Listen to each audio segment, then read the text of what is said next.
Le principe de ces vidéos découvertes est de présenter à chaque fois 5 jeux qui ne sont pas du tout ou très peu connus en France et qui pourtant selon moi mériteraient qu'on s'y intéresse. S'ils ne sont pas encore très connus en France, c'est pour la plupart du temps en tout cas parce qu'ils n'ont pas eu d'édition française. Pas au moment où je ferai les vidéos en tout cas. Donc j'espère que pour la plupart les éditions françaises arriveront un jour, parce que les jeux sont, vous verrez, souvent un peu intéressants quand même. Parfois ce seront aussi des jeux qui seront sortis en français mais qui n'ont pas eu beaucoup de visibilité, ou en tout cas dont on n'a pas beaucoup parlé, de mon point de vue, et qui encore une fois méritent le coup d'œil. Sachez que la plupart des jeux que je vais présenter qui ne sont pas encore sortis en français seront quand même tout à fait jouables en français, car il n'y aura que très peu de texte sur le matériel. Enfin, sachez que les 5 jeux que je présenterai sur chaque vidéo auront toujours un point commun. Ça peut être le nombre de joueurs, ça peut être la mécanique, le thème, ça peut être assez varié. Mais voilà, j'essaierai de faire des groupements de 5 jeux un peu dans le même esprit. Dans cette vidéo, on part sur des petits jeux de cartes, tous à des thématiques assez variées. Le premier, Goblin Vault, ça se joue de 1 à 5 pour des parties d'environ 45 minutes, à partir de 14 ans. Donc là, on est dans une sorte de mélange de jeu de plis, jeu d'enchères, construction de moteur, jeu de tableau. En fait, c'est un mélange de plein de mécaniques de jeux de cartes.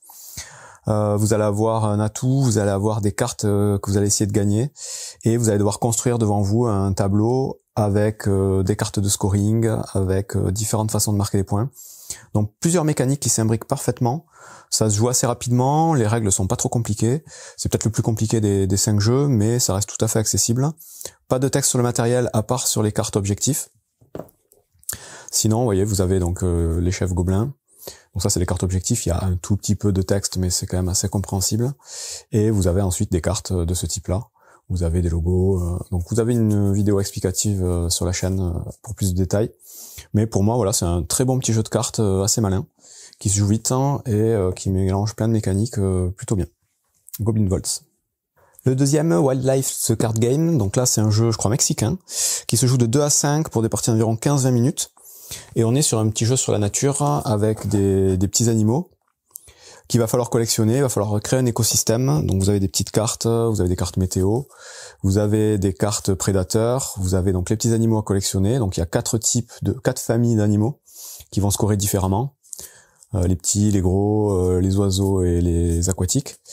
Ensuite, vous avez des multiplicateurs de points de victoire, vous avez des catastrophes, vous avez des chasseurs. Donc vous avez tout un tas de choses. Et tout simplement, au début de la partie, vous allez distribuer un certain nombre de cartes aux joueurs.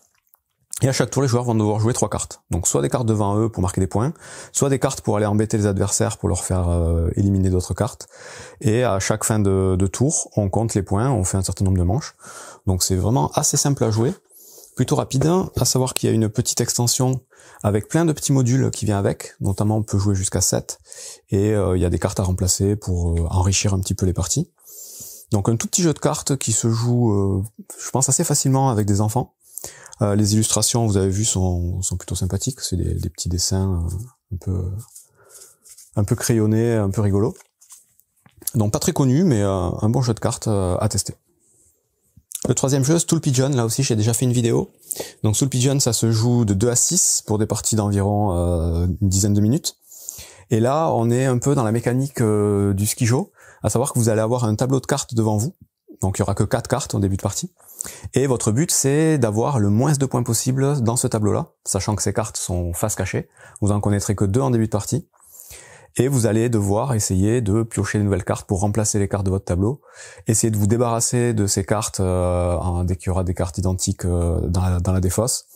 Ben, c'est très interactif, ça se joue vite, c'est plutôt marrant, ça fait appel à la mémoire, au réflexe. C'est vraiment un bon petit jeu d'ambiance. Pas très connu, mais qui pour moi est bien meilleur que le skijo. Donc je vous le conseille. Stool Pigeon, vous voyez le type de carte, ça ressemble à ça. C'est tout bête. Donc il y a des cartes pigeons qui ont des petits effets. Et ensuite, il y a des cartes witness, donc les témoins qui ont juste des valeurs. Il faut essayer d'avoir le moins de points en fin de partie. Très rigolo, très fun. Ensuite, c'est Deducto. Deducto, c'est un jeu de déduction, comme son nom l'indique, pour 2 à 4 joueurs à partir de 8 ans, des parties d'environ 15 minutes. Donc là, on est dans un vraiment pur jeu de déduction où vous allez avoir une liste de suspects, une liste de déguisement, une liste de location.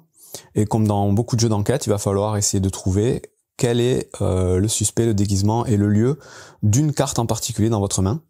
Donc vous avez à chaque fois des cartes de ce type-là, où vous allez avoir un mix des différentes combinaisons animales, costumes et lieux.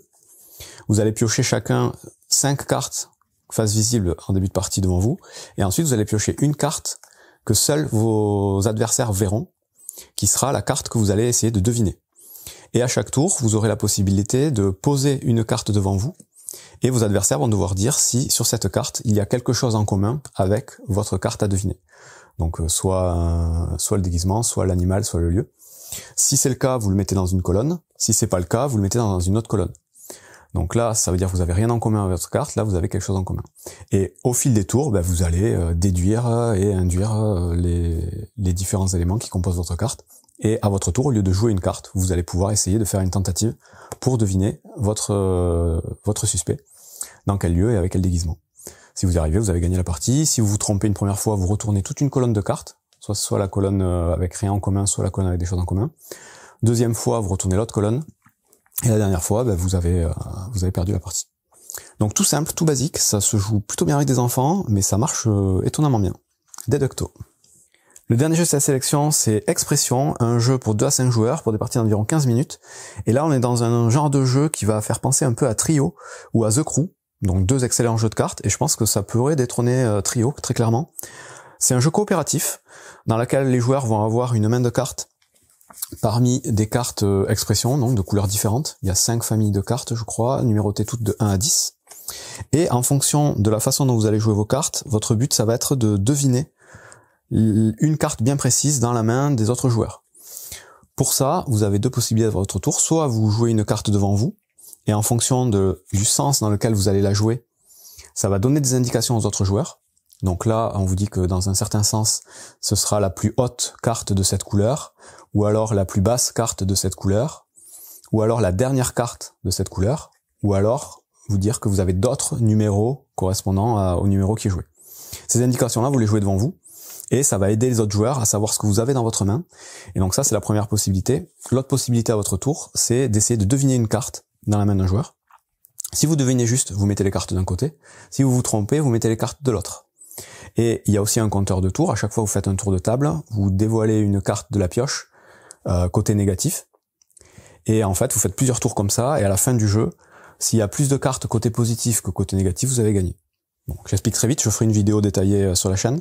Très franchement, c'est un super jeu de cartes, assez malin.